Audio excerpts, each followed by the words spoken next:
Olá, eu sou o professor Alberto de Instrumentação Industrial. Nós estamos trabalhando ah, os vários métodos de medição. Já trabalhamos medição de nível, volume, temperatura e abordaremos agora neste módulo a medição de vazão. Medir a vazão significa determinar a quantidade de material, seja ele fluido ou sólido, que passa por um local na unidade de tempo. Como podemos ver aqui nesta lâmina, nós temos uma tubulação em corte, temos um fluido que está se deslocando pela tubulação com a velocidade v. Então, se calcularmos a razão v sobre t, onde v é a velocidade do material, a velocidade de deslocamento do material, e t, o tempo que o material leva para se deslocar do ponto A até o ponto B, do corte A até o corte B, nós teremos assim a vazão em volume desse material. E podemos assim avaliar a quantidade de material que está passando pela tubulação.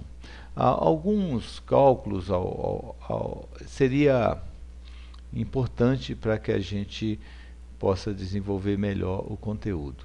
Veja bem, vamos olhar vazão em massa. Nós olhamos na lâmina anterior vazão em velocidade, relacionando velocidade sobre tempo, a gente tem a vazão de um certo volume por unidade de tempo. Se nós pensarmos que densidade de um material é a razão entre a sua massa e o respectivo volume, ou seja, densidade é igual a massa sobre volume, poderíamos concluir que massa pode ser calculado pelo produto da densidade pelo volume.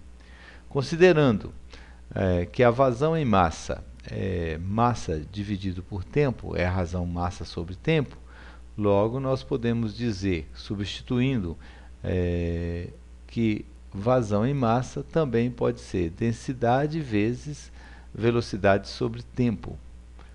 Considerando que Q, a vazão em volume é velocidade sobre tempo, poderíamos concluir que a vazão em massa será a densidade multiplicada pela vazão em massa, dando assim uma nova opção de cálculo. Uma outra abordagem importante que nos ajuda bastante a entender a questão da vazão é a equação da continuidade desenvolvida pela física.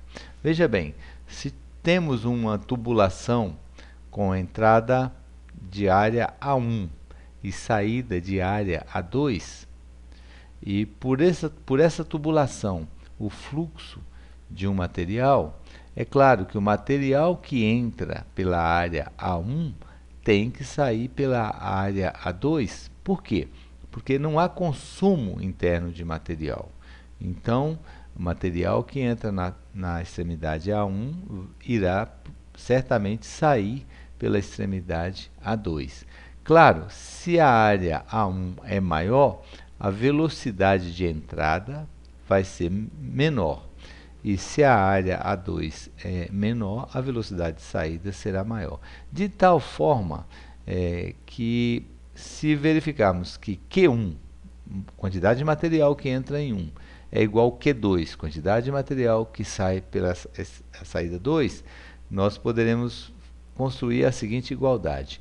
A1V1 é igual a A2V2. E esta é a equação denominada a equação da continuidade, ou seja, a área multiplicada pela velocidade do material que entra é igual à área multiplicada pela velocidade do material que sai.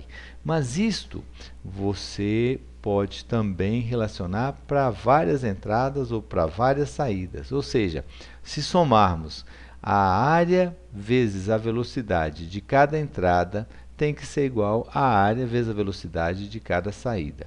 Imagine você uma bomba que está bombeando um material, uma água, numa tubulação que vai atender a demanda de uma irrigação com vários pivôs.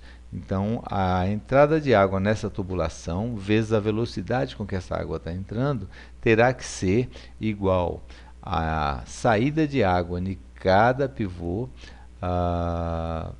pela velocidade, multiplicada pela velocidade dessa saída, dando-nos assim a possibilidade de calcular a vazão ou a velocidade de saída da água em cada uma das extremidades de saída.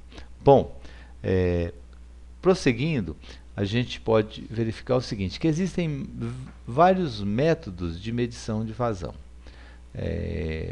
A tecnologia vai desenvolvendo e vão aparecendo vários métodos de medição de vazão. Veja, por exemplo, nós temos um método denominado deslocamento positivo, pressão diferencial, que é muito utilizado, né, na atualidade, método de medição por área variável, por velocidade ou turbina, por tensão induzida, quer dizer, o material que está fluindo vai induzir uma tensão magnética, um método mássico, de ultrassom, térmica, canais abertos, ou seja, são vários os métodos de medição de vazão.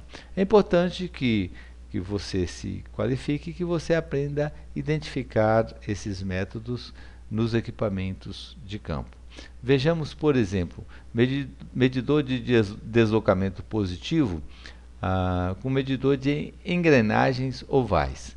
Então, o que seria isso? As engrenagens estão colocadas dentro da tubulação e à medida que o fluido passa pelas engrenagens, vai provocando um deslocamento das mesmas, permitindo assim uma avaliação da vazão que está passando pela tubulação. Temos também no mesmo tipo de medidor de deslocamento positivo por lóbulos, né? São lóbulos que são deslocados também pelo fluido que está passando pela tubulação, permitindo assim medir esta vazão. Um processo bastante utilizado é o medidor por pressão diferencial. Como é que seria isso? Foi constatado pela física que áreas de maior diâmetro, onde o fluido tem uma velocidade menor, a pressão tende a ser maior do que em áreas com áreas menores, onde o fluido se desloca com maior velocidade. Ou seja, verificou-se que velocidade menor corresponde a pressão menor, velocidade maior corresponde a pressões menores.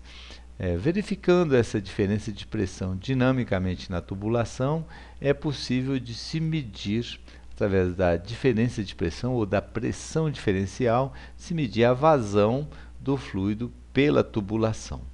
Daí se construir vários instrumentos utilizando essa técnica. Um instrumento bastante utilizado é o tubo de Venturi, que exatamente ele tem um estrangulamento, né, seção da garganta, onde há uma variação de pressão ao longo da tubulação, permitindo assim medir a vazão nesta tubulação. Bom, então aí cabe ao técnico, cabe a nós identificarmos cada tipo de medidor que a gente está trabalhando e identificar o seu princípio de funcionamento, ok? Um outro assunto que está dentro desse assunto vazão de instrumentação, que a gente também precisa abordar, que seria a válvula de controle. É uma coisa muito utilizada, né, dentro da instrumentação e que é importante que a gente tome conhecimento. É um mecanismo que varia a quantidade de energia ou material. Em resposta a um sinal enviado pelo controlador a fim de manter a variável controlada em um valor ou faixa pré-determinado. Válvula de controle é um elemento final mais utilizado nos sistemas de controle industrial. Ou seja,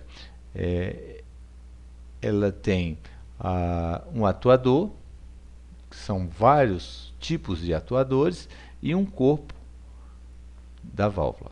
Bom, também é importante que nós técnicos aprendamos a identificar que tipo de válvula, né, que princípio de atuador que é utilizado. Aqui foi colocado um como exemplo para ilustrar para você.